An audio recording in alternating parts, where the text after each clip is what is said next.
ख़वातीन और हज़रात, अस्सलाम वालेकुम। मैं हूं मंजूर खां और आप देख रहे हैं लाइव फ़ोन इन शो हेलो डीडी। नाज़रीन, जैसा कि आप जानते हैं, ये प्रोग्राम एक लाइव फ़ोन इन इंटरेक्टिव शो है जिसमें आप हमेशा अपनी फ़ोन लाइन्स के ज़रिए हमारे प्रोग्राम में शामिल मेहमानों के साथ बराह रास्त बातचीत करते हैं मुख्तलिफ़ मौज़ूआत पर। नाज़रीन, हमारे आज के इस प्रोग्राम के मेहमान हैं जनाब शबीर हुसैन साहब, डायरेक्टर रूरल डेवलपमेंट कश्मीर। नाज़रीन, अगर आप डायरेक्टर साहब से कोई सवाल पूछना चाहती हूँ रिगार्डिंग रूरल डेवलपमेंट या कोई मशवरा देना चाहती हूँ, कोई सुझाव हो, तो आपके लिए हमारी 2 फ़ोन लाइन्स अवेलेबल हैं जिनके नंबर्स आपके टीवी स्क्रीन के बॉटम पर चल रहे टिकर में आपको दिखाई देंगे। शबीर साहब, खुशामदीद है आपका। शुक्रिया मंजूर साहब। बारिश में आपने तकलीफ़ की तो हम बहुत मशहूर हैं आपके।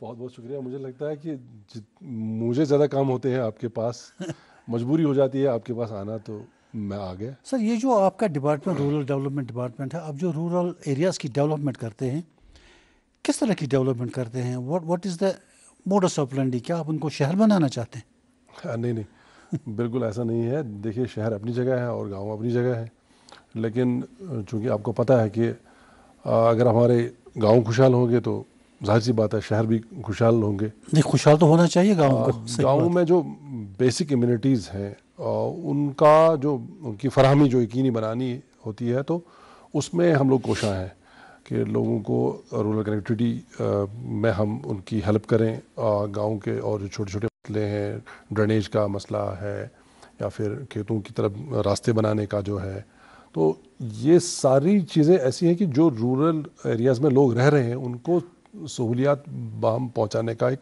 हम ज़रिया है जी। तो शहर बनाने का हमारा कोई इरादा नहीं है, लेकिन उन गाँव में रहने वाले लोगों की सहूलियात और उनकी भी उनकी फैसिलिटीज़ ज़िंदगी वगैरह की ज़रूरत है। वो आसान बनाने के लिए हमसे जो भी बन पड़ता है रूरल डेवलपमेंट से, उसमें हम कोशिश हैं। सर, ये जो आपका मनरेगा MG नरेगा है, Mahatma Gandhi national employment rural generation programme आपका है, और इसके अलावा प्राइम मिनिस्टर्स आवास योजना है, इसका स्टेटस क्या है आज की डेट पे? देखिए, जो हमारा इस वक्त हम लोग सितंबर 8 है, तो सितंबर 8 तक हमारा जो टारगेट हमारा जो मनरेगा के तहत हमारा एक तो पूरे साल का एक टारगेट दिया जाता है कि कितने लेबर आपको मैंडेट जनरेट करने होते हैं, लेकिन हमारा एक मंथली टारगेट भी होता है जी। तो हमारा इस साल के हमारे टारगेट पिछले साल से मंथ वाइज जो है वो थोड़े से बढ़ा दिए गए हैं। गवर्नमेंट ऑफ इंडिया ने उनमें बढ़ोतरी कर दी है, तो इस वक्त हमारा टारगेट लगभग 1 करोड़ के आसपास जो है, ये अप्रॉक्सीमेटली है 1.606 करोड़ हमें मैंडेज जनरेट करने थे सितंबर तक जी। और मुझे लगता है कि हम लोगों ने अभी तक 99 लाख के आसपास हमने मैंडेज जनरेट किए हैं। So you are about to touch your target. हाँ, बिल्कुल। क्योंकि इसमें एक चीज़ ये होती है कि कुछ ऐसे महीने भी हो जाते हैं कि जहाँ पर कुछ एरियाज़ में हमारे जो सोइंग सीज़न होता है पैडी वगैरह का, या फिर जो लोग बागान के साथ काम करते हैं या एग्रीकल्चर लेबर में जिनको अच्छा पैसा मिल जाता है, तो उस वक्त हमारा थोड़ा सा लो की अफेयर रहता है जो मनरेगा में काम करना। लेकिन इस वक्त जुलाई अगस्त जो है फिर जोर पकड़ता है और सितंबर 15 के बाद थोड़ा सा ये और नीचे आ जाएगा और फिर उसके बाद 15 अक्टूबर के बाद और बढ़ जाएगा। मुझे लगता है कि इस वक्त हम अपने टारगेट के बिल्कुल नहीं, टारगेट से आगे हैं। अच्छा। क्योंकि सितंबर के आखिर में हमें 1 करोड़ होना है और इस वक्त हम 99 लाख के आसपास हैं जी। तो हम सितंबर के आखिर तक अपने टारगेट से थोड़ा से आगे जाएंगे। इसी तरह से जो घर बनाने थे हमें लगभग हमारे 48,700 के आसपास हमें घर बनाने थे, उसमें से हमने अभी तक कंप्लीट जो किए हैं फाइनेंशियली और फिजिकली वो 45,700 घर जो है, प्लस माइनस 10-15 होगा, वो हमने कंप्लीट कर दिए हैं, जो कि लगभग 93.7% बन जाता है, जो हमारा अचीवमेंट परसेंटेज है अगेंस्ट द टारगेट, जो कुमुलेटिव टारगेट है पिछले सालों से। और जो हमारा सर्वे होना था इसमें वो हमने कंप्लीट कर दिया है। Sir, government of India monitoring tools different generate करती रहती है, तो आपको किस तरह की चैलेंज और डिफ़िकल्टीज फेस होती हैं इसमें? आप एक बहुत डिफ़िकल्ट सवाल है। देखिए, मॉनिटरिंग इसलिए होती है कि ट्रांसपेरेंसी आ जाए सिस्टम में, और गवर्नमेंट ऑफ इंडिया जो मॉनिटरिंग है उसके साथ साथ हम अपनी लेवल पे, जो हमारी यूटी लेवल पे या फिर डिविजनल लेवल पे भी हमारी मॉनिटरिंग टीम्स हैं, MIS जो लोग देखते हैं, वो सारी एक्टिविटीज़ मॉनिटर करते रहते हैं। और अगर कहीं उनको लगता है कि कुछ गड़बड़ है, से फॉर एग्जांपल हम लोग जो है, जो लोग काम करने के लिए आते हैं उनकी अटेंडेंस वर्क साइट पे होती है कि वो काम कर रहे हैं नहीं कर रहे हैं, उसको वहीं जियो टैग करके वो फोटोग्राफ अपलोड करते हैं। तो अब उन लोगों को उसी वक्त कहीं और भी काम हो सकते हैं कि आपका जो ग्राम रोजगार सेवक है या फिर जो मेट है उसका कहीं और भी काम हो सकता है, तो फिर शायद एक दिन में वो एक जगह पे ना पहुंच पाए। तो कभी कभी ऐसा भी ये होता है कि वो जियो टैग फोटोग्राफ करने में कोई दिक्कत आ जाती है, लोग काम कर रहे हैं लेकिन फिर उस वक्त इंटरनेट है नहीं, डिसरप्शन है जी। लेकिन अब लोगों को आप पकड़ के थोड़ी लाओगे दूसरे दिन कि भाई आपने कल काम किया था, हम आपकी अटेंडेंस नहीं कर पाए। तो ये सबसे बड़ा चैलेंज होता है कि आपके लोग भी उस वक्त काम कर रहे हैं, आप फोटोग्राफ उसी वक्त उसी साइट का जियो टैग कर रहे हैं और साथ में उन लोगों को दोबारा से मतलब वो प्रॉक्सी नहीं हो रही है। तो ये सबसे बड़ा चैलेंज होता है कि काम भी कर रहे हैं और बंदा आपका पहुंच जाता है, जो आपका एम्प्लॉई है वो उनकी अटेंडेंस भी ले लेता है। लेकिन उसके साथ साथ कभी कभी ऐसा भी होता है कि हम, जो कि मनरेगा अलाउ करता है, मेट जो होता है वो भी अटेंडेंस अपलोड कर सकता है, तो उसमें दिक्कतें कभी कभी आ जाती हैं। कोई भी काम जो है चैलेंजेस के बगैर है नहीं। और दूसरा एक बड़ा चैलेंज इसमें यह है कि आपको विद इन 15 डेज या विद इन जो प्रेस्क्राइब्ड पीरियड है एज पर एक्ट, उसमें आपको पेमेंट करनी होती है, लेबर वाली पेमेंट जी। तो वो डायरेक्टली प्रोपोर्शनल है कि आप अटेंडेंस जो है उसकी सही से अपलोड करते हैं कि नहीं करते हैं। तो ये बिगेस्ट चैलेंज है कि आपकी मॉनिटरिंग की वाकई में रियल टाइम में वो लोग काम कर रहे हैं और आप उनकी जो है अटेंडेंस अपलोड कर रहे हो। तो ये सबसे बड़ा चैलेंज जो इस वक्त जो हम फेस करते हैं। और दूसरी बात ये कि जो शेडो एरियाज़ हमारे हैं, फॉर एग्जांपल हमारे गुरेज के कुछ एरियाज़ हैं जहाँ पर जो इंटरनेट की कनेक्टिविटी बहुत पुअर है, वो अपलोड नहीं कर पाते हैं जी। तो उसमें जो गाइडलाइंस हैं वो अलाउ करती हैं कि अगर डिस्ट्रिक्ट मजिस्ट्रेट को ये लगता है, जो डिस्ट्रिक्ट कोऑर्डिनेटर भी मनरेगा का होता है, अगर उसको लगता है कि मेरे कुछ एरियाज़ हैं जो शेडो एरियाज़ हैं, तो वो फिर उन शेडो एरियाज़ में अलाउ कर सकता है ऑफलाइन अटेंडेंस भी। तो इस तरह से उन लोगों को दिक्कत भी नहीं हो जाती है। तो बहुत सारे चैलेंजेस हैं और जो मॉनिटरिंग जो मैकेनिज़्म है, हम कोशिश करते हैं कि जम्मू कश्मीर में या पर्टिकुलर कश्मीर डिवीज़न में मतलब डिफ़िकल्टीज़, टेरेन की डिफ़िकल्टीज़, जो दूर दराज जो उफ्तादा इलाके हैं वहाँ इंटरनेट कनेक्टिविटी के बावजूद हम कोशिश करते हैं कि हम उन मॉनिटरिंग टूल्स का जो मनरेगा में यूज़ हो रहे हैं हम बराबर उस पर खरे उतरें। Sir, have a call online. Hello hello hello, अस्सलाम वालेकुम सर। वालेकुम सलाम। कौन साहब, कहाँ से? हाँ जी, बशीर अहमद माजामा से सर। जी अहमद माजामा। वनिवा सवाल पूछो। हेलो माजामा पूछवा सवाल पानु सर। सवाल है दूसरा पता अर्दास मेरे का पब्लिक को जो रकम मटीरियल से बाहर लेबरिंग प्रोडक्ट मटीरियल से बाहर बिल्कुल साफ ऐसे 10 पेंशन ऐसे मेडिकल पर आप गए। आपकी आवाज़ ब्रोकन मिल रही है हमें। मैं कुछ जी बशीर साहब मुझे लगता है कि मैं शायद आप जो कहना चाहते हैं मैं उसको शायद समझ पा रहा हूं।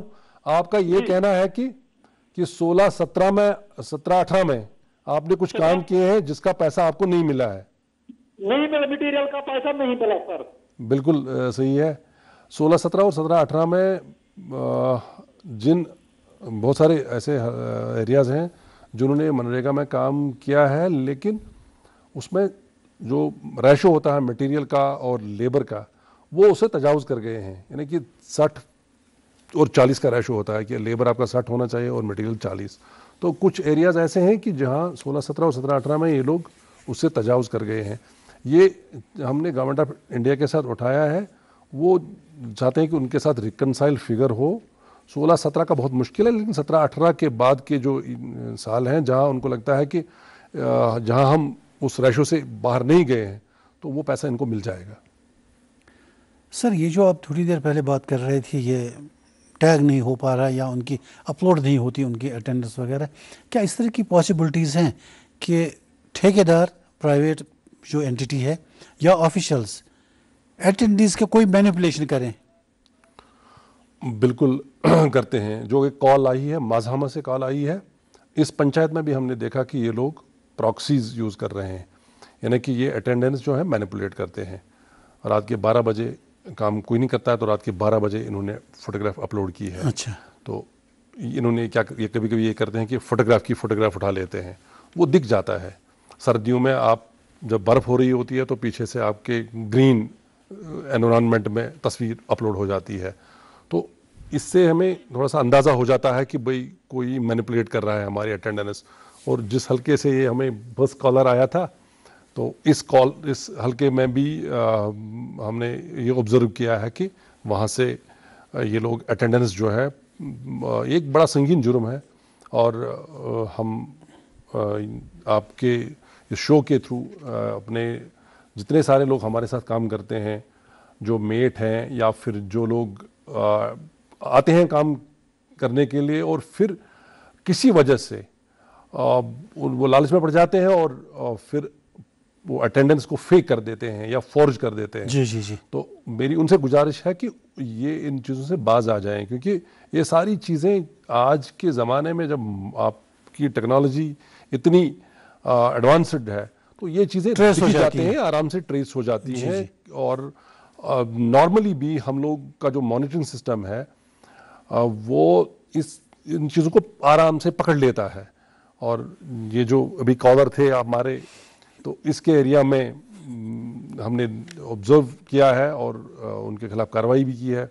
इसी तरह से कुपवारा के कुछ एरियाज़ से हमने देखा कि वो लोग भी इस अटेंडेंस पोर्टल पे कुछ चीज़ें जो हैं वो फेक करते हैं, फॉर्ज कर देते हैं, और कुछ और एरियाज से। लेकिन इस तरह की इंस्टेंसेस कम है अभी तक। हालांकि करना नहीं चाहिए, क्योंकि रोज़गार कमाने का मामला है, इसमें धोखाधड़ी नहीं होनी चाहिए। They are earning from this. बिल्कुल। कभी कभी ऐसा भी हो जाता है कि जो प्राइवेट पर्सन्स हैं उनको उस जिम्मेदारी का एहसास नहीं होता है। उस वजह से, चूँकि इस मनरेगा में आपका ऑप्शन है कि मेट जो है वो एक नॉन ऑफिशियल होता है, वो अटेंडेंस अपलोड कर सकता है। तो कभी कभी वो कर लेता है। कोई लोग बहुत सारे अपने आप को बहुत ज़्यादा चालाक भी समझते हैं, कहते हैं कि पकड़ नहीं पाएंगे।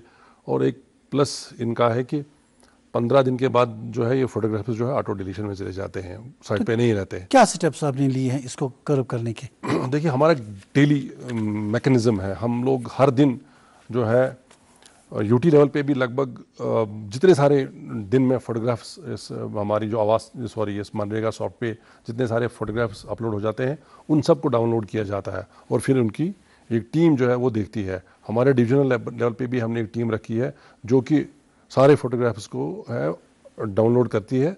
जितने सारे पंचायत हल्के हमारे हैं वहाँ से जो जो एक्टिविटी दिखती है दिन में उसको वो फिल्टर करते रहते हैं। सब कॉलर जुड़े हैं, विल कंटिन्यू।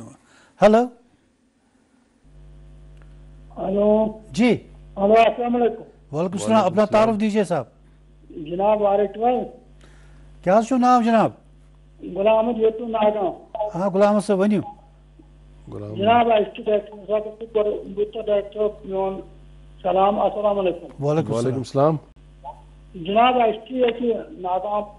नागाम ब्लॉक सड़क गसान खास कुन अड़ान कर तक, मगर अड़ान कर गाँव तक सड़क गसान बड़ी मुश्किल गसान पकन में वह सड़क गन बेहन तक पोसन रास्ता मुश्किल पहमत पोस जनाब तथ गए गाँव मसला सड़क गसान आदि जमीन इसने दान जमीन तो लिहाजा तथ गाल वोल वन नागाम मौल बाबा वनी पे गसान और खास कुन ये सड़क ये जनाब अर्ज।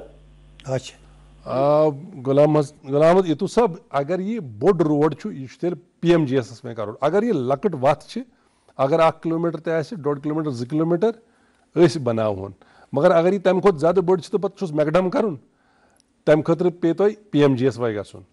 अगर अथ G1 G2 चुत्राउन रूड लकट, वो हम कर सकते हैं। उसके लिए आपको कुछ नहीं करना है, हम बीडीओ ऑफिस जाना है, जो बीडीओ साहब वहाँ हैं, एक काबिल ऑफिसर है, आप उससे मिल लें, कल ही मिल लें और उनको कहें कि एक रिक्वेस्ट हमें भेजें। अगर एक छोटी रोड है तो हम आपको बना के देंगे। सर, ये जो फेकिंग ऑफ अटेंडेंस के बारे में आप कह रहे थे कि क्या क्या स्टेप्स लिए हैं आपने?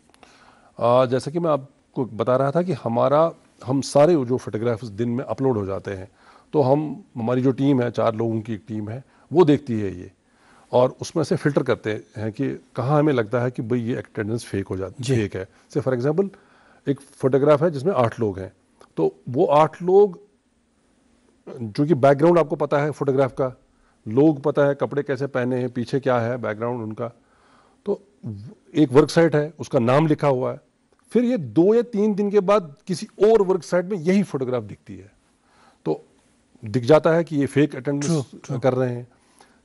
एक और चीज़ ये है कि जैसे मैंने पहले भी कहा कि आजकल आपको पता है कि बाहर कैसा है जी, आपका, बादल हैं, बारिश है। हाँ, तो एकदम क्लियर स्काई आ जाएगा और पीछे पतझड़ होगी, मीन्स कि ये फेक अटेंडेंस हुई है। 2 महीने के बाद कोई पता ही नहीं होगा, तो वो ग्रीन आ जाएगा, दिखता है। कोई एक यहाँ से आप एक शॉट लेते हैं, इधर से आपने मेरे पीछे आप कैमरा रख के शॉट ले रहे हैं, फिर दूसरा बंदा उधर से जाके यहाँ से फोटोग्राफ लेगा और एक दूसरी वर्क साइट के लिए वो अपलोड कर देगा। तो ये सारी चीजें नॉर्मल है, जो हम से पता चलेगा। हाँ, गर्मी में सर्दियों की ड्रेस होगी। बिल्कुल बिल्कुल, ये चीजें हम आराम से पकड़ पाते हैं। और जो मैंने कहा कि अब इसमें एक चीज जो बड़ी टेक्निकल ये होती है कि इंस्टेंसेस ऐसे हैं कि कुछ लोग क्लोनिंग ऐप यूज कर रहे हैं, दैट्स ए ऑफेंस, और उसके लिए हमने एक FIR भी लॉन्च की हुई है कि अगर आप एक वर्क साइट पे नहीं है लेकिन आप चाहते हैं कि आप फोटोग्राफ अपलोड करें और उसके जियो टैग डिटेल्स आ जाएंगे, उसका लैट लॉन्ग आ जाए उसी वर्क साइट का, जी जी, क्योंकि पहले जो आप वर्क साइट चूज करते हैं उसका लैट लॉन्ग पहले से अपलोड हो चुका होता है, जियो टैग में होता है। अब वही लैट लॉन्ग आप उस फोटोग्राफी में चाहते हैं और लोग वहाँ नहीं है, तो फिर एक क्लोनिंग ऐप के थ्रू भी कोई लोग कर रहे हैं जिनके खिलाफ बहुत सख्त कार्रवाई होने जा रही है। ऑलरेडी उसमें इन्वेस्टिगेशन हो रहा है, उसमें ज़्यादातर नॉन ऑफिशियल्स मुलवस पाए गए हैं जी। तो हमारा जो मैकेनिज्म तो है, एक्शन होगा उनके खिलाफ डेफिनेटली उस किसी भी सूरत में इस तरह के लोग जो कि सरकार का नुकसान कर रहे हैं या जो गाइडलाइंस के बाहर काम कर रहे हैं उनके साथ सख्ती से निपटा जाएगा। Sir, we have a caller online. Hello hello, वालेकुम सलाम, कमर शो। हम जुड़ूरा पुलवामा से हैं। जी, हम हल्का एमपी नौगांव में। जी जी डायरेक्टर साहब ने कहा कि 93% हमने मकानों का काम किया है जी। तो हमारी रिक्वेस्ट ये है कि हमारा जो हल्का है अभी तक कोई इसमें अब किसी को मकान की सेक्शन नहीं हुई है। डायरेक्टर साहब से हम ये कहना चाहते हैं कि हमारे हल्के या पुलवामा डिस्ट्रिक्ट में अभी तक क्यों नहीं हुआ है। जावेद अहमद भट्ट साहब, देखिए आप जो ये मैं जिनकी मकानों के बनाने की बात कर रहा हूँ ये पुराने हैं। जो इस साल का हमारा सर्वे हुआ है उसमें अभी तक हमने कोई घर नहीं बनाया। ये हमारा पुराना 2017-18 से बल्कि 2013 से लेकर 2024 तक का टारगेट था। तो ये पुराने मकान है 48,000 जो हमें बनाने थे। 2013 से शुरू हुआ, बल्कि 17 से एक्चुअल में शुरू हुआ और 24 तक। उसमें से कुछ रह गए थे, 27,000 रह गए थे जो पिछले साल हमने बनाए 2024 में, उसमें से 3,000 रह गए हैं। जो इस साल का हमने सर्वे किया है जो जनवरी दिसंबर से शुरू हुआ उसमें अभी तक हमने कोई घर नहीं बनाया है। आपके हल्के में जितने लोगों का सर्वे हुआ है उसकी एक लिस्ट बन रही है, बल्कि बन चुकी होगी। वो लिस्ट के हिसाब से फिर आपको अलॉटमेंट हो जाएगी। अगर आपका पुराना है कोई 2017-18 में सेक्शन हो गया है तो उसको आप या तो हमारे ऑफिस भेजिएगा या फिर ACD साहब से मिल लीजिएगा पुलवामा में। चलिए, बहुत शुक्रिया फॉर द कॉल। डॉक्टर साहब, ये जो आजकल पिछले हफ्ते 10 दिन से 12 दिन से जो बारिशें हो रही हैं इसकी वजह से सैलाबी सूरत हाल जम्मू में भी है, कश्मीर में भी कई देहातों में इनंडेशन हुई है, खेत खराब हो गए हैं, खेतों में पानी चला गया है। हमारी सब्जियां वगैरह जो पैदा हो रही थी अपनी ज़मीन पे, तो उनमें पानी चला गया है। मनरेगा के ज़रिए आप उस पर कुछ मदद कर सकते हैं? बिल्कुल कर सकते हैं। देखिए, जिन एरियाज़ में जो ज़ेरियाब आ गए हैं वहाँ की एक लिस्ट बन गई है। अनंतनाग का कुछ एरिया ज़ेरियाब आया है, पुलवामा का कुछ एरिया ज़ेरियाब आ गया है, कुलगाम के 1-2 हल्के आए हैं, तो बडगाम का एक पूरा ब्लॉक आया है। जितने सारे इलाके ज़ेरियाब आए हैं उसकी हमने लिस्ट भेजी है। ये सारे मतलब जो एरिया जो फ्लैश फ्लड्स या इससे मुतासर हुए हैं उनके लिए मनरेगा में प्रोविजन है। वंस दे आर डिक्लेयर्ड कि ये सैलाब में आए थे, नोटिफाई हो जाएंगे। जो डिज़ास्टर रिलीफ रिहेबिलिटेशन महकमा जैसे इनको नोटिफाई कर देगा कि भाई ये इनंडेट हो गए थे, तो वहाँ के लिए हम ये प्रपोज कर रहे हैं कि 50 और एडिशनल डेज़ उनको हम काम दें। जो नॉर्मल हमारा ये है कि 100 दिन का काम हम देते हैं, तो उन लोगों के लिए हम 150 दिन का काम उनको प्रोवाइड करेंगे। मतलब ऐसे इंस्टेड ऑफ 100 डेज जो एरियाज ज़ेरियाब आ गए हैं उनके लिए आप डेज बढ़ा रहे हैं, उनके लिए 150 डेज का तो कंपनसेट करेंगे आप कुछ किसी हद तक, ताकि उनका और जो नुकसान की भरपाई हो सके। बिल्कुल, जो इंफ्रास्ट्रक्चर, जो छोटे छोटे रोड्स हमारे फ्लैश फ्लड्स में पर्टिकुलरली ज़्यादातर वो अनंतनाग में हो गया है, उसकी एक लिस्ट हमने मुरतब की है। तो आने वाले मतलब कलवर्ट्स वगैरह भी आप बनाते हैं? हाँ, कलवर्ट्स जो है वो हमारा मतलब कुछ बह गए पानी में? 1-2 बस, ज़्यादा नहीं। एक जहाँ पर जो सॉइल इरोड हो गई है तो वहाँ पर वो मतलब बह गए हैं। बारिंग मतलब स्ट्रक्चर को डायरेक्टली नुकसान नहीं पहुँचा कि लो क्वालिटी का, इस तरह की कोई इंस्टेंस नहीं है। अलबत्ता जो पानी का रेला था उसकी वजह से आसपास की जो ज़मीन है वो ढह गई थी, तो उस वजह से। चलिए, अच्छी बात है कि कम से कम एमजी नरेगा के ज़रिए उनकी अब मदद कर रहे हैं। We have a call online sir. Hello hello जी। हेलो, अस्सलाम वालेकुम। वालेकुम सलाम। वालेकुम सलाम। सर, मैं सैयद अहमद मलिक दूर अनंतनाग से बोल रहा हूँ। जी जी, फरमाइए। हाँ, सबसे पहले मैं शबीर साहब को वारबली करता हूँ इस प्रोग्राम में। चलिए, बहुत शुक्रिया। शुक्रिया। हाँ सर, मेरा शबीर साहब से ये सवाल है कि पिछली बार भी जब भी इस प्रोग्राम में आए थे तो उस टाइम भी मेरी ये डिमांड रही कि जो हमारी कॉन्स्टिट्यूंसी है डोरू शाहबाद, बहुत बड़ी कॉन्स्टिट्यूंसी है, इसमें हमारे सर 4 ब्लॉक हैं। तो सागाम ब्लॉक भी आता है इसमें, ब्लॉक शाहबाद भी आता है इसमें, शिलड़ शाहबाद भी और नौगाम शाहबाद भी। तो उस टाइम शबीर साहब ने मेरी बात सुनी और मैं उसको शुक्रिया अदा करना चाहता हूँ। एक वीडियो इसने फिर भेज दिया लाड़कीपुरा शाहगाम में भी है, मगर जो शिलड़ में लाइन कट गई मुझे लगता है। सजाद साहब, आप सुन रहे हैं? चलिए, आपने शुक्रिया अदा किया। हमने आपका सागम भी वीडियो भेजा है और हमने आपके लिए दूसरा जो शाहबाद वहाँ भी आपका वीडियो आ गया है। सर, ये जो आप कंप्लेंट्स वगैरह आपको मिलती हैं काम के दौरान, तो क्या रहता है, उसका डिस्पोजल का क्या सिलसिला है? देखिए, कंप्लेंट्स जो है मतलब काम के दौरान आती है कंप्लेंट्स? बिल्कुल, बहुत सारी कंप्लेंट्स आती हैं। जितनी हमारी रीच है तो उसी हिसाब से कंप्लेंट्स भी आती हैं। लेकिन ज़्यादातर कंप्लेंट्स ऐसी होती हैं कि भाई मशीन यूज़ हो रही है इंस्टेड ऑफ जो लोग हैंड।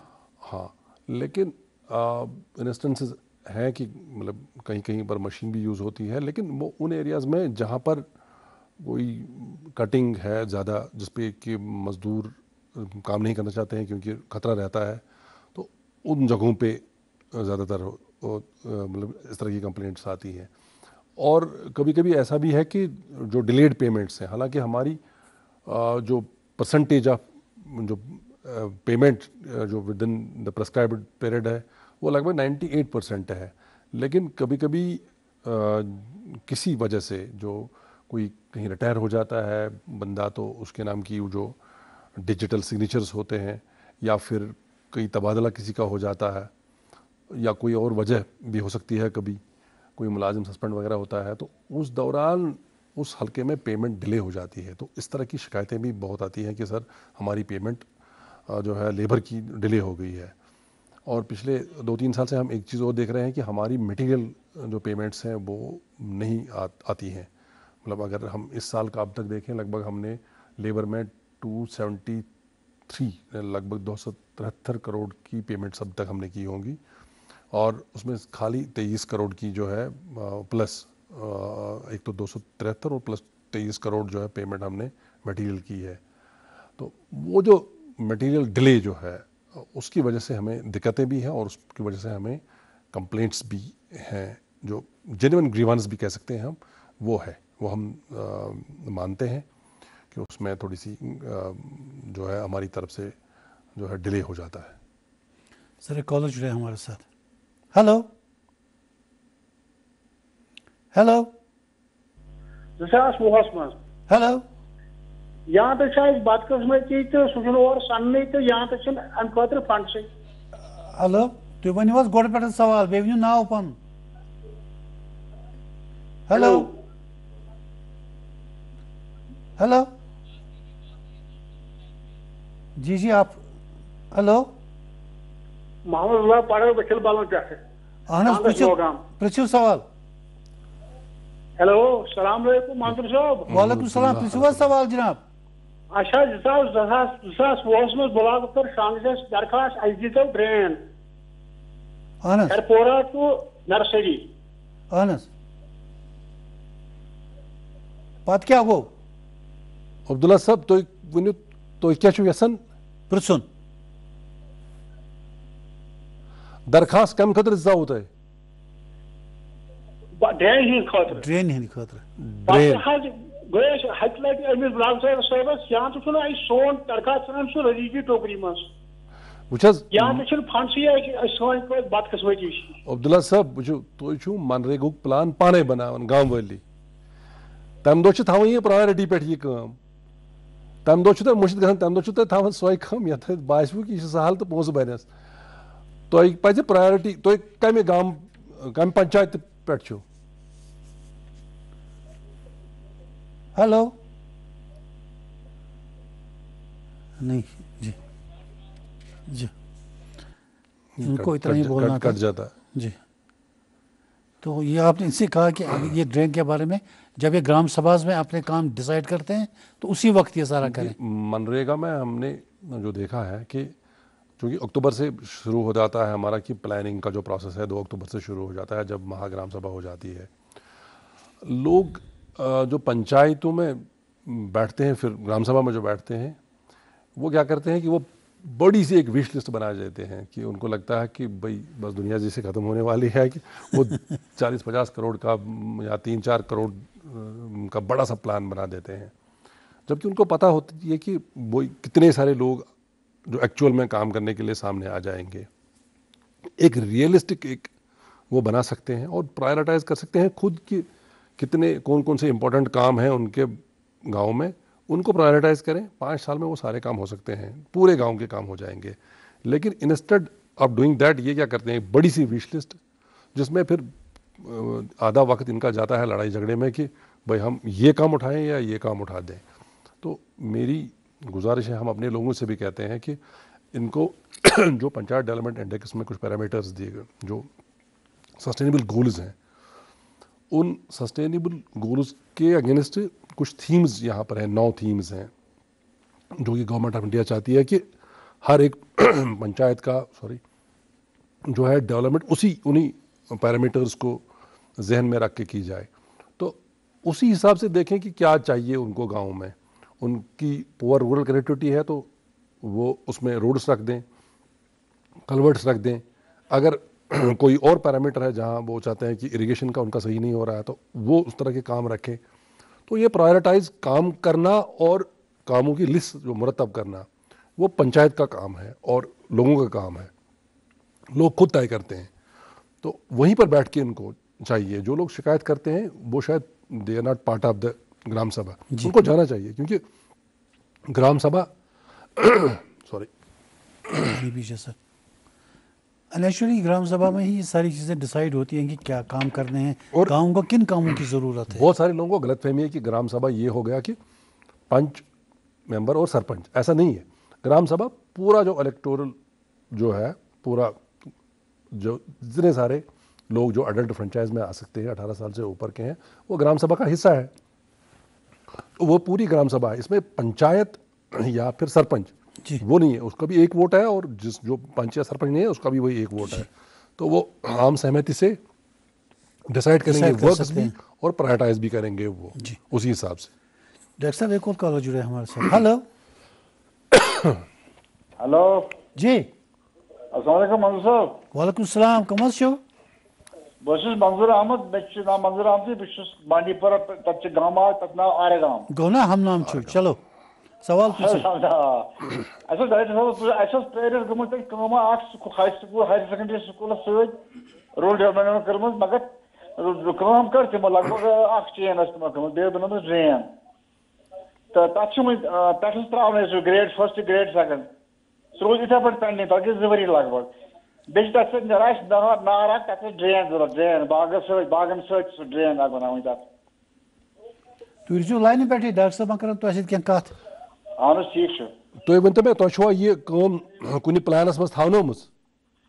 तह मे पाई कह, तो तक जई सब मज कुछ साल पाई कह। तुम पन्निस BDO ऑफिसस मज गच्छित वुचुन कि यह काम छा कुन प्लानस मज आमज कि न। अगर यह तुम कुन प्लानस मज थवनोमुत आसो मनरेगा किस प्लानस मज, या जुन तुम पन PRI प्लान छु, यह गई प्रायोरिटाइज करने। अगर ने करनोमुत थवनोमुत छो कह, तब भी कोई मसला नहीं है। अगर ये स्कूल के लिए रास्ता जा रहा है तो आप BDO ऑफिस जाके उनको बोलें कि हमें लिखे। रास्ता बनामुत, अब ग्रेड फर्स्ट ग्रेड सेकंड त्रावन 2 वरी गई तथ। ग्रेड तो नेक्स्ट फेज में आप रख दो। बहुत दपान नेक्स्ट फेजस मज थोन ग्रेड फर्स्ट ग्रेड सेकंड खतर। ना ना, यह BDO साहबस वन या पन्निस पंचायत सेक्रेटरीस वन। ठीक है, शुक्रिया। चलिए अच्छी बात है। डॉक्टर साहब सोशल मीडिया तो आप चलाते होंगे, देखते भी होंगे, कुछ मीम्स मैंने देखे हैं, how do you respond to that? Manzoor साहब अब देखिए, मैंने भी देखे हैं। मैं उनको दोनों तरह से देखता हूँ। मैं उनका एक पॉजिटिव भी पहलू होता है और नेगेटिव भी। जो मैंने देखे हैं उसमें मैं ये समझता हूँ कि स्टायर जो है वो तनकीद का सबसे बेहतरीन तरीका होता है कि विदाउट गेटिंग ऑफेंडेड बंदा आप तक अपनी बात पहुंचाता है। एक मीम मैंने देखा कि एक बच्चा है जो दरवाजे के पीछे छुपा हुआ है, और उसे जब पूछा जाता है तो वो कहता है कि मनरेगा के अटेंडेंस वाले लोग आ जाएंगे। तो मैं इसको पॉजिटिव भी लेता हूँ, नेगेटिव भी। पॉजिटिव इस सेंस है कि हमारी रीच है, और लोगों को पता है कि भाई अटेंडेंस भी हो रही है और उसके लिए पकड़ दकड़ है। लेकिन मैं उसको नेगेटिव नहीं लेता हूँ। मैं उसको ये समझता हूँ कि हमारा क्रिटिसिज्म है, और ये एक जेन्युइन क्रिटिसिज्म है। जो अभी हम बात कर रहे थे कि अटेंडेंस करते वक्त जो फेक चीज़ें आ जाती हैं, शायद ये चीज़ और भी लोग ऑब्जर्व करते होंगे। तो अब वो मीम किस मतलब मकसद के तहत उन्होंने अपलोड की है, लेकिन हमारे लिए दोनों चीज़ें हैं। एक पॉजिटिव एस्पेक्ट इसका कि भाई हम लोग काम कर रहे हैं और हमारी अच्छी खासी रीच है, कि लोगों को पता है कि भाई मनरेगा के लिए अटेंडेंस इज़ ए मस्ट। और दूसरा ये भी कि शायद कहीं कहीं गलत भी हो रहा होगा कि बच्चों को लिया जा रहा है जो अंडर एज हैं, तो उसी के लिए वो जो मॉनिटरिंग है। दूसरा एक मैंने देखा कि एक दुकानदार दे रहा है सीमेंट ठेकेदारों को, लेकिन जब मनरेगा के ठेकेदार आते हैं तो उनका इनकार कर देता है। तो कहता है कि ये पैसे नहीं दे रहे हैं। तो ये सही भी है, ये एक तरह का एक मैसेज भी है। इसको मैं बिल्कुल एक पॉजिटिव सेंस में लेता हूँ कि जो मटेरियल पेमेंट ना मिलने की वजह से हमारे लोगों को जो दिक्कतें हैं वो इनके थ्रू आ गई हैं। हम जो भी ये इस तरह की जो शॉर्ट रील्स कोई बनाता है या कोई इस तरह के मीम बनाता है, तो उसमें हम दोनों चीज़ें देखते हैं कि हमें इसमें पॉजिटिव क्या देखना चाहिए, क्या इसमें हम अपने लिए ये देखें कि हमारी इज़्ज़त अफजाई हो रही है, हमारी हौसला अफजाई हो रही है, और साथ में ये कि जो एक जो क्रिटिसिज्म, जो जेन्युइन क्रिटिसिज्म है, उसको भी हम ले लेते हैं उसी तनाजुर में कि हम और इम्प्रूव होने की कोशिश करते हैं। तो फैंटास्टिक, मतलब मुझे तो I have not been offended बिल्कुल, बल्कि मैंने अपने लोगों को कहा कि इस पे हमें काम करना चाहिए कि अगर ये दिक्कतें हैं, अगर ये नेगेटिविटी है तो इसको हम कैसे सुधार सकते हैं। और अगर बहुत सारे लोगों को शाबाशी भी देनी है कि रीच है हमारी, लोग बात कर रहे हैं कि काम भी मिल रहा है, तो बोथ वेज में इसको लेता हूँ। सर मनरेगा के बारे नेक्स्ट केस के बारे में आपने सर्वे कंप्लीट की है, तो अब फर्दर क्या उसमें सिलसिला होना है? देखिए मंजूर साहब, हमने सर्वे जो हमारा हुआ उसका प्रोसेस में मैंने आपकी भी मदद ली। हमने कोशिश की इस साल के जो 2018 के बाद का जो गैप है उसको हम किसी तरह से बांट सकें, कि जितने घर 2018 के बाद जो तकसीम हुए हैं, जो लोग अभी तक रह गए थे, जो कच्चे मकानों में रह रहे थे, मडी हाउसेस में रह रहे थे, या 2-3 भाई हैं एक छोटे से मकान में रह रहे हैं और उनकी माली हालत भी वैसे नहीं है कि वो अब खुद से बनाएं, उनको असिस्टेंस चाहिए। तो सर्वे के दौरान हमारा ये था कि हम हमारी रीच जो है बिल्कुल कंप्लीटली हम किसी जेन्युइन बेनिफिशियरी को मिस ना करें। और जो जितने सारे हमारे पास अवेलेबल मीडियाज़ है, प्रिंट है, इलेक्ट्रॉनिक है, वो सब हमने यूज़ किए और अपने जो हमारा अमला है उसको भी हमने मुतहरक किया। और मुझे लगता है कि we have been able to reach to every genuine beneficiary. और हमने कश्मीर डिवीज़न में 1,91,000 जो है रजिस्ट्रेशंस की। उन 1,91,000 रजिस्ट्रेशंस में 34,000 अप्रॉक्सीमेटली 34 से ऊपर होगा, 34,500 के आसपास ऐसे लोग भी थे जिन्होंने खुद अपने आप को रजिस्टर किया उस आवास पोर्टल पे। तो एक डेटाबेस अब हमारे पास है, जो कि अब जिसकी एक फाइनल एक वेट लिस्ट बन जाएगी, जो गवर्नमेंट ऑफ इंडिया की जो आवास पोर्टल है उसी से वो आ जाएगी वो लिस्ट। तो मुझे लगता है कि हमारा सर्वे जो है, हम we have been able to reach to everybody, उसमें कोई शक नहीं। Sir we have a call online. Hello hello hello जी। मंजूर साहब, डायरेक्टर रूरल डेवलपमेंट साहब आए पैनल में, मैंने सुना है जी। हाँ, इट इज़, ये तो बड़ी खुशहाल बात है। मैं डायरेक्टर साहब, it is very threatening sir, you know it was very threatening, it is yet very threatening that these, आपने देखी सिचुएशन कितनी होगी, J&K में सारी तबाही होगी। व्हाट्सएप को हेलो व्हाट्सएप, हाँ आप अभी टीवी देख रहे हैं या नहीं? हाँ देख रहा हूँ। हाँ नहीं, आपने कहा, मैंने सुना है कि देख रहा हूँ। जी जी जी। मैंने अभी खोल दिया तो मगर देख रहा हूँ। जी जी। हाँ, तो it is very very very threatening, it was very threatening, it is yet very threatening situation. अभी भी पता नहीं चलता है क्या हो रहा है। आप डायरेक्टर साहब को बहुत काम होगी अब आगे कि नालियां वालियां वो तो उफान पर आ गई है। अब कुदरत तो आगाह कर रहा है सब लोगों को भी और सबको कि बी केयरफुल इन फ्यूचर। तो मैं ये कहना चाहता हूँ डायरेक्टर साहब को, बहुत रूरल डेवलपमेंट मेन है, जो नालियां वालियां वो ट्रसपास कर रही है सब, चाहे जम्मू में चाहे कश्मीर, तो पंजाब तो सारा डूब ही गया। तो एवरीबॉडी इज थ्रेटन्ड बाय कुदरत ऊपर वाला। तो वन शुड थिंक दैट ये ट्रसपासिंग नालियों पर मकान बना रहा है, the department should take responsibilities.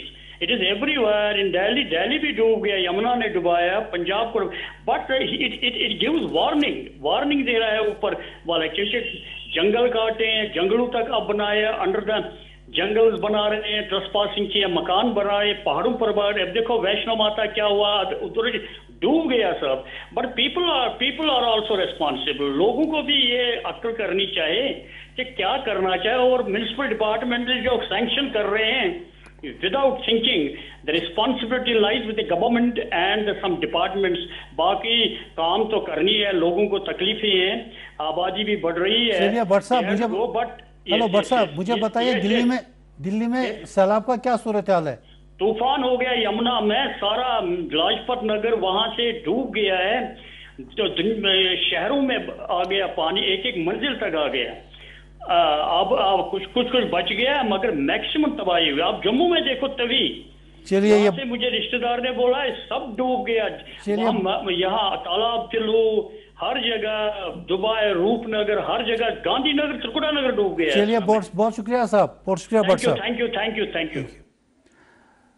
तो सर, ये भट्ट साहब हमारे रेगुलर कॉलर हैं। बट साहब, आपका कंसर्न सही है कि हर एक की जिम्मेदारी बनती है कि वो अपनी लेवल पे देखे कि एनक्रोचमेंट ना हो, और ये सही भी है। लेकिन ये एनक्रोचमेंट मतलब आनंद फानंद नहीं हुई है, बहुत सालों से ऐसा हुआ है, और इसमें सभी लोग जो है कहीं ना कहीं जिम्मेदार खुद है। लेकिन एक बात हमें और जहन में रखनी चाहिए कि ये डिज़ास्टर है। डिज़ास्टर वो कि जो आपके जो अवेलेबल रिसोर्सेज हैं, जब आप कोई चीज़ संभाल नहीं पाते तो उसी को डिज़ास्टर कहते हैं। और जितनी बारिशें हुई, जो बादल फटने से जो जितना पानी आया, उसके लिए जो नेचुरल स्पॉन्ज हुआ करते थे और जो जिन एरियाज़ में ये पानी जमा हो जाता था, वहाँ पर ऑलरेडी लोग आए हैं, उन्होंने या तो उसको एग्रीकल्चर लैंड में कन्वर्ट किया हुआ है या रह रहे हैं, तो पानी तो कहीं ना कहीं जाना है। तो वो पानी उन बस्तियों में आ गया, और चूँकि गाँव आपको पता है कि वो प्लान नहीं होते हैं, गाँव में उतने नुकसान नहीं हुए, गाँव में मतलब उस तरह की इनंडेशन नहीं हुई। लेकिन जो हमारे लो लाइंग एरियाज़ हैं ऑलरेडी, जो जहलम के आसपास का, जो से फॉर एग्जांपल आप कश्मीर से पूरी तरफ वाकिफ़ हैं, मुझे नहीं मालूम कि आप किस इलाके से हैं, अगर आप देखोगे अनंतनाग का कुछ एरिया जो है वो ज़ेर आब आ गया, हमारा पुलवामा काकपोरा का आसपास का एरिया, उसके बाद बीकेपोरा के एरिया, ये सारे एरिया इस वजह से ज़ेर आब आ गए क्योंकि जहलम में कहीं कहीं सीपेज हो गई या एक दो जगह जो है वो ब्रीच हो गया। तो जहलम की लेवल उस वक्त बिल्कुल जो दोनों किनारे थे उनके साथ टच कर रही थी, जो अब जो फ्लड लेवल है उससे ऊपर थी। तो पानी तो जितने सारे ज़रिए थे उसको फ्लड चैनल से कराना, दूसरी डाइवर्ट करना, वो सारा गवर्नमेंट ने किया। लेकिन चूँकि पानी ज़्यादा था और बादल फटने की वजह से एक्स्ट्रा पानी आ गया उन एरियाज़ में, और ये कुछ ही घंटों में हो गया, तो उसी वजह से इलाके जो है ज़ेर आब आ गए। सर, कुछ देर पहले आप डाटाबेस की बात कर रहे थे। अब प्राइम मिनिस्टर्स आवास योजना के सिलसिले में आपका क्या कंसर्न है, क्या नेक्स्ट स्टेप है इस डाटाबेस के बाद? देखिए, डेटाबेस जो हमारे पास बना है, तो हमें एक चीज़ ये पता चल गई कि कितने लोग हैं एग्जैक्टली जिनको हमारी असिस्टेंस चाहिए। लेकिन इस डेटाबेस को कलेक्ट करते करते हमें कुछ अपनी कमजोरियां भी दिखी जी, कि हमारे लोग उन्हें टैक्स से भी नहीं है। से फॉर एग्जांपल मैं आपको बताऊं कि 1,91,000 जो रजिस्ट्रेशन हुई, उसमें से जब ये सारा डेटा अपलोड हुआ तो फिर गवर्नमेंट ऑफ इंडिया ने इसको कहा कि इसको वेरीफाई होना है, और उन्होंने वेरीफाई के लिए हमें नंबर दे दिया।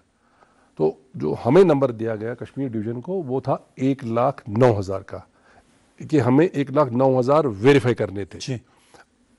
जो हमारा पूरा डेटा था वो 1,91,000 था, उसमें से हमें 1,09,000 वेरीफाई करना था।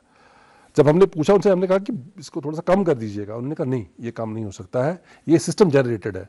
और सिस्टम जनरेटेड इसलिए है कि आपने कहीं पर जो फोटोग्राफ सही नहीं उठाई है। अगर आपको फोटोग्राफ उठानी थी कि ये बंदा रह कहाँ रहा है, आपने किसी खिड़की की फ़ोटो उठाई है, आपने नाम लिखने में गलती की है, आपने ये चीज़ की है, तो उससे हमारी कमज़ोरियाँ भी दिखी कि जो हमारा अमला है उतना टैक्स सेवी नहीं है। और फिर हमें वो दोबारा से वो 1,91,000 जो है रीवेरीफाई करने या वेरीफाई करने पड़े। तो इस डेटा कलेक्शन में हमें अपनी जो खामियां हैं वो भी दिख गई कि आप जो नए टूल्स हैं, जो डिजिटल टूल्स हैं, उसकी जो एजुकेशन है कितनी ज़रूरी है जी, और हमारा जो अमला है वो कितना लैक कर रहा है। तो ये चीज़ भी हमें इस सर्वे के दौरान दिख गई। उनकी खामियां पूरी हो गई फिर? हाँ, हमने वो डेटा तो हमने वेरीफाई कर दिया है, उसमें कोई शक नहीं है। लेकिन दिक्कतें जो आती हैं स्कीम की इम्प्लीमेंटेशन में वो ये भी है कि डिजिटल लिटरेसी जो है उसके लिए अभी और कोशिश हमें करनी पड़ेगी। जी सर, ये जो एमजी नरेगा है, इसके टेक अवेज के बारे में अगर आपसे जानना चाहेंगे, क्या क्या टेक अवेज रहे इसके? देखिए, मैं एमजी नरेगा की नहीं, मैं इसकी भी बात करूंगा कि दोनों स्कीम्स के टेक अवेज। एमजी नरेगा का सबसे टेक अवे ये है कि आप अपने गाँव का एक फेस लिफ्ट कर सकते हो। सबसे बड़ा टेक अवे मैं ये मान के चलता हूँ कि आपको अपनी इरिगेशन दुरुस्त करनी है अपने गाँव की, आपको रूरल कनेक्टिविटी दुरुस्त करनी है, और आपको अपने मतलब गाँव का कंप्लीट एक मेक ओवर करना है। तो MNREGA is the best scheme, सिर्फ आपकी जो आपकी प्लान फॉर्मुलेशन है वो सही हो। अगर आप 2 अक्टूबर से लेके जो आपका टाइम पीरियड होता है उसमें पूरा गांव बिल्कुल अपनी जो मतलब जो पर्सनल चीज़ है कि नहीं मेरा ही काम होना चाहिए, पहले गांव के जो प्रायोरिटाइज जो काम करने होंगे उनको जहन में रखेंगे, आपके 2-3 साल में आपके गांव का कंप्लीट मेकओवर हो सकता है। तो बेस्ट टेक अवे मैं यही कहूँगा कि this is the scheme which can completely change or transform the village. बल्कि विलेज इकोनॉमी completely ट्रांसफर हो सकती है, आपके लिए बहुत सारी सहूलियतें फराहम हो सकती है। हमने इस साल जब पानी की स्कैर्सिटी शुरू हुई तो हमने अपने लोगों को हिदायत दी कि आप इस साल मनरेगा में जहाँ पर आपको लगता है कि कुएँ, क्योंकि इसमें डाक वेल्स नहीं आते हैं, लेकिन आप नॉर्मल कुआँ खोद सकते हैं और कोई और स्कीम्स के साथ इसको डाउटील करके आप कोशिश करो कि वहाँ पानी मुहैया होगा पानी पीने के लिए जो है। और इतनी इस स्कीम में स्ट्रेंथ है कि जो आपकी जो इमीडिएट ज़रूरतें हैं विज़ा-विज़ आपकी इरिगेशन के कनेक्टिविटी के, वो आप 1 साल में आराम से पूरे कर सकते हो। जी, आवास योजना में भी इससे भी कोई असर पड़ता है? आवास, देखिए आवास का जो मतलब जो मेन मकसद आवास का ये है कि जो एक मिसकंसेप्शन भी है कि लोग हम पूरा घर बनाते हैं। मैं बार बार कहता हूँ हम घर नहीं बनाते हैं, हम सिर्फ असिस्ट करते हैं घर बनाने में। और चूंकि मल्टीपल उसमें इस बात का ख्याल रखते हैं आपकी लो लाइंग एरिया में तो नहीं है या प्लान्ड वे से बना रहा है, छोटा ही एक्चुअली होगा ये घर, उतना बड़ा तो नहीं हो सकता। नहीं, घर तो छोटे ही होते हैं क्योंकि जिन लोगों को असिस्टेंस की जरूरत पड़ती है वो बड़े घर नहीं बनाते हैं। उनका जो सरफेस एरिया बहुत कम होता है। देखिए जो लो लाइंग एरियाज हैं हमारे, वहाँ पर अब घर बनाना और ना बनाना शायद लोगों की चॉइस भी नहीं है, क्योंकि आप खुद देखते हैं श्रीनगर का जो पुराना जो शहर है वो थोड़ा सा ऊंचाई पे था। जी। लेकिन आबादी बढ़ गई तो उन इलाकों में जो फ्लड चैनल के आसपास के इलाके हैं वहाँ भी लोग रह रहे हैं, और गाँव में भी वैसा ही है कि जो लोग ऊपर की तरफ रहते हैं हाई अल्टीट्यूड्स की, उसके बाद फुट हिल्स में भी लोग रह रहे हैं, दरियाओं के आसपास भी लोग रह रहे हैं। क्योंकि पहले आबादी ज़्यादातर जो हुआ करती थी वो जो नदी नालों के आसपास ही, क्योंकि उनको नेचुरल ग्रेडियंट के थ्रू पानी मिल जाता था खेतों के लिए। तो आबादी ज़्यादा जो है, जो पॉपुलेशन जो डेंसिटी है वो उन्हीं एरियाज़ में कश्मीर में है जहाँ पर पानी है जी, जहाँ पर किसी भी इरिगेशन स्कीम के बगैर भी पानी अवेलेबल है। तो वहाँ वो लो लाइंग एरियाज़ है, पॉपुलेशन भी ज़्यादा है, तो वहाँ पानी भी आ जाता है। तो ये रूल आउट करना कि वो लोग वहाँ नहीं रहेंगे बहुत मुश्किल है, क्योंकि पॉसिबल ही नहीं है कि आप सारे लोगों को ऊंचाई पर घर बनाने के लिए दोगे या ज़मीनें दोगे। और ये मतलब फ्लड मैनेजमेंट जो है, फ्लड मैनेजमेंट शायद कहीं ना कहीं हमारी कोताहियाँ भी हैं, शायद ड्रेजिंग भी नहीं हो रही है जिस तरह से होनी चाहिए, या फ्लड चैनल में लोग एनक्रोच कर रहे हैं। इवन एम्बैंकमेंट्स पे आप देखेंगे जो झेलम के एम्बैंकमेंट्स हैं उनमें भी लोगों ने बहुत जगहों पे एनक्रोचमेंट की है, पौधे लगाए हैं, पेड़ लगाए हैं, जो कि जैसे ही पानी का ज़्यादा बहाव बढ़ता है वो दरख्त वहाँ से निकल जाता है और ब्रीच वहाँ से शुरू हो जाते हैं। तो हमारा कि भाई घर नहीं बनाएंगे आप इस जगह पे, हमारा रोल नहीं बनता है। सर इस वक्त आपके पास डिस्ट्रिक्ट डेवलपमेंट बोर्ड्स नहीं है, तो कैसे चल रहा है या काम, या कब तक ही इन प्लेस होंगे? डिस्ट्रिक्ट डेवलपमेंट नहीं, पंचायतें नहीं है। डिस्ट्रिक्ट जो पंचायतें नहीं है, पंचायतों के इलेक्शन मुझे लगता है अनकरीब होने वाले हैं, हो जाएंगे। ये तो गवर्नमेंट डिसीजन लेगी कि अप्रोप्रिएट टाइम क्या होगा, हार्वेस्टिंग के बाद होगा या वो। इस वक्त जो पंचायत का काम है, जो एडमिनिस्ट्रेटर जो पंचायतों के, वो हमारे ब्लॉक डेवलपमेंट ऑफिसर्स हैं, वो देखते हैं पंचायत का जो काम है वही देखते हैं इस वक्त। इन एब्सेंस ऑफ जो रिप्रेजेंटेटिव्स हैं, जो लोगों के रिप्रेजेंटेटिव्स हैं, उनकी जगह इस वक्त पंचायत का काम जो है लोकल ब्लॉक डेवलपमेंट ऑफिसर्स देखते हैं। सर एक कॉलर जुड़े हमारे साथ। हेलो हेलो हेलो जी, अस्सलाम वालेकुम। वालेकुम सलाम। वालेकुम कौन साहब, सलाम। कहाँ से कमर शो? बस अब्दुल समद मागरे फ्रॉम बादामपुरा गांधरबल। मागरे साहब फरमाइए, प्रिंसिपल सवाल। जनाब यह वाकुरा ब्लॉक अहन हज यमो 2-3 रेत ब्रोह रूरल डेवलपमेंट कि गाड़ी तम ोट वोट कर जमा तो तिम मंथली थोड़ा बहुत मतलब रपे 700 तम निवान। अहन हज 2-3 रेत गई ऑटो पाने कर बंद तो तल पे क्या करो अत छटस। यो यही वुचान ब्लॉक वाल गाड़ी तम डोर टू डोर कर जमा यह ोट। अहन हज सर बूज अब्दुल समद मागरे साहब ब्या महकम सानी महकमुक हिस्स तिमन वन रूरल सैनिटेशन तिम कर वनकस मतलब अगर तुम ना ब्लॉक बोन कन इम्प्लीमेंटिंग एजेंसी ब्लॉक मगर तथ दिक्कत इंसानस क्या वनो तुम आम इंसान ब्लॉक वाल अनान चलो मागरे साहब तिमन अप्रोच ठीक मागरे साहब बी दिम जवाब तुह वो यस सो गाड़ सो तुहद वसादत सती पकान तुम पान यह पोस वोस क्या जमा कर सू तथ खर्च लगान चूंकि तमिस सही कह अंडरस्टैंड करान मगर गुजारिश अगर गाड़ी अनक अननेसेसरली ग्राउंडेड समवेयर तो मतलब गो ना पब्लिक पोस गो जाय वो असली अगर तुम म्यूनसिपलिटी मज वो म्यूनसिपलिटी मज प्रेथ रेत दिवान लुख फीस सैनिटेशन फीस तो बुझो दे रहे थे हम दे देंगे but vehicles are supposed to be utilised.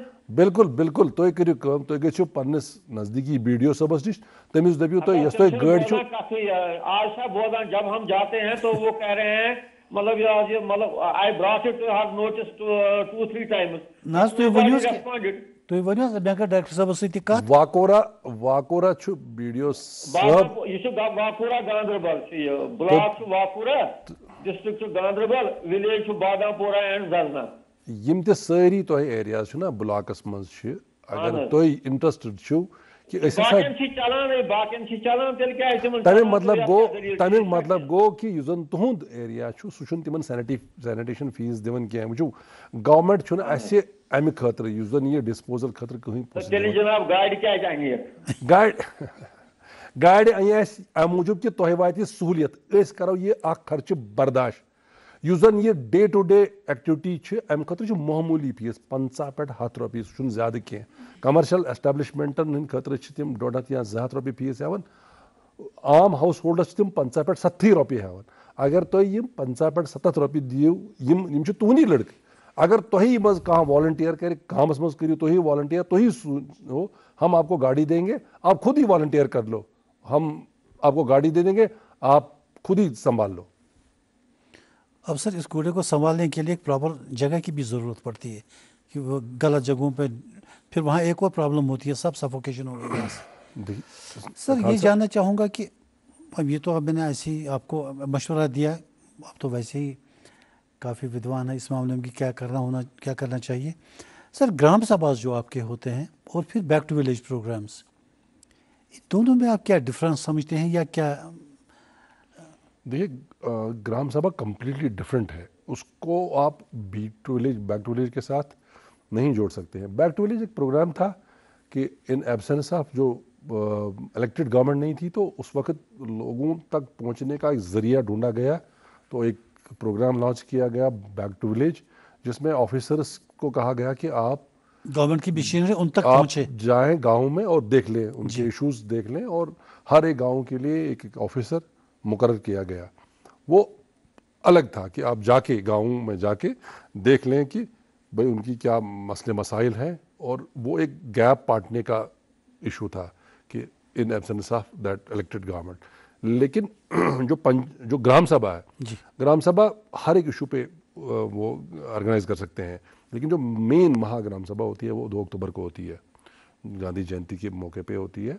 उसके बाद एक टाइम फ्रेम है कि प्लान बनना है, उसकी भी सिक्योरिटी नहीं होती है, वो उधर अपने वो करते हैं, पूरी कार्रवाई लिखते हैं, फिर ब्लॉक ऑफिस को भेजते हैं, ब्लॉक ऑफिस पूरा कंसल्टेट करता है पूरे ब्लॉक का, उसके बाद वो डिस्ट्रिक्ट को भेज देते हैं। डिस्ट्रिक्ट में वो जो डिस्ट्रिक्ट कोऑर्डिनेटर डिप्टी कमिश्नर होता है वो लिस्ट मुरतब करता है और वो फिर सेक्रेटरीट गवर्नमेंट ऑफ इंडिया को जाती है और वहाँ से अप्रूव होकर आती है। तो जो बेसिक जो प्लान फॉर्मुलेशन है वो थ्रू ग्राम सभा ही होता है, उसमें किसी और का अमल दखल नहीं है। सर रूरल वुमेन के लिए आपके पास कोई एक्सक्लूसिव प्रोग्राम है?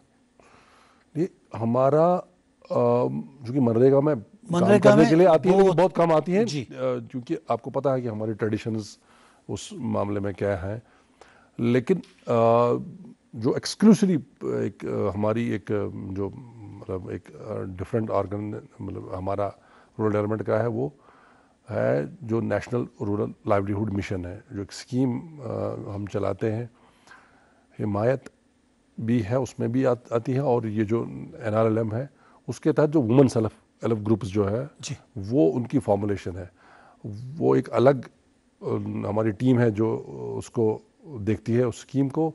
लेकिन जहाँ तक मुझे याद है कोई उन्होंने 1 लाख के आसपास जो है सेल्फ हेल्प ग्रुप्स बनाए हैं पूरे यूटी में। अच्छा। और उसमें से अच्छा खासा पैसा भी इन्फ्यूज़ हुआ है, जो बेसिक जो उनको मिलता है, जो सीड फंड उसको कहते हैं बेसिक, जो उसके बाद जो सेकंड और थर्ड डोजेज उनको मिलते हैं, उसमें अच्छी खासी पेशरफ्त है, जिसमें वो कंसेप्ट है लखपति दीदीज़ का, कितने सारे ग्रुप्स है, उसमें बहुत सारा मतलब बेहतरी और काम करने की गुंजाइश है। और जहाँ सारा इनिशिएटिव सक्सेसफुल रहा है, कहीं पर बहुत सक्सेसफुल है, कहीं पर कुछ इंटरप्रेन्योर्स जो है उभर के आए हैं। गांधरबल में जहाँ से हमें कॉल आई थी अभी, क्योंकि हम लोग साइड लाइन्स पे देखते हैं, जब मीटिंग्स होते हैं तो हमें पता चल जाता है कि भाई हमारा ये डिपार्टमेंट क्या कर रहा है। तो उसके दौरान हमें पता चल गया कि गांधरबल में एक लेडी एंटरप्रेन्योर है जिसने डेयरी फार्मिंग में बहुत अच्छा काम किया हुआ है। इसी तरह से जो बांडीपुरा में कुछ लड़कियां हैं जो they have done very good in हैंडक्राफ्ट्स।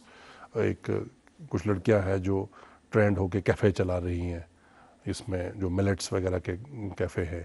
तो बहुत सारी लड़कियां हैं जो they are doing very well through this programme. Sir Awas plus का भी कोई प्रोग्राम था आपके पास? आवास प्लस यही है, मतलब जो प्राइम मिनिस्टर्स आवास योजना का जो सेकंड फेज है, जो जिसकी हम मतलब सर्वे जो हुआ है, वही आवास प्लस एक सॉफ्टवेयर है। एक्चुअली आवास प्लस जो है सॉफ्टवेयर है जिसपे ये डिटेल्स आपकी चढ़ जाती है कि सर्वे है, वेरीफाई हुआ है, चेक हुआ है। बेनिफिशियरीज को पता चलता है कि वो खुद कर हमारा इसमें नाम आया है या नहीं। बिल्कुल उनको पता है, दे नो, क्योंकि 34,000 ऐसे लोग थे जिन्होंने खुद ही अपने वो किया, और फिर हमारे लोग गए उनको चेक किया कि ये डेटा सही है, क्योंकि उनको किसी ने गलती ये की थी कि अपना अलग पंचायत में ब्लॉक में गलत नाम लिख दिया था। वो जो डिटेल्स जो 34,000 जिन्होंने खुद से अपने आप को अपलोड किया था, वो हमने वेरीफाई किया वो डेटा, और उसके बाद वो मर्ज हो गया। मेन जो डेटा 1,91,000 है तब बना। शबीर साहब बहुत शुक्रिया, हमारे पास टाइम की कमी है, अब फर्दर बात नहीं हो सकती। आप हमारे प्रोग्राम में तशरीफ़ लाए और हमें जानकारी अपने प्रोग्राम्स के बारे में, अपने प्लान्स के बारे में, और हमारे कॉलर्स की भी बातें अपने खंदा पेशानी से सुनी और बर्दाश्त भी की। बहुत शुक्रिया, thank you so much sir. बहुत बहुत शुक्रिया, थैंक यू मंजूर साहब। आपने आज मुझे कुछ पॉजिटिव और कुछ नेगेटिव बातें करने का मौका दिया, थैंक यू वेरी मच, बहुत बहुत शुक्रिया। और नाज़रीन, इसके साथ ही हमारे आज के इस प्रोग्राम का वक्त ख़त्म होता है, इजाज़त दीजिए, खुदा हाफिज़। Thank you.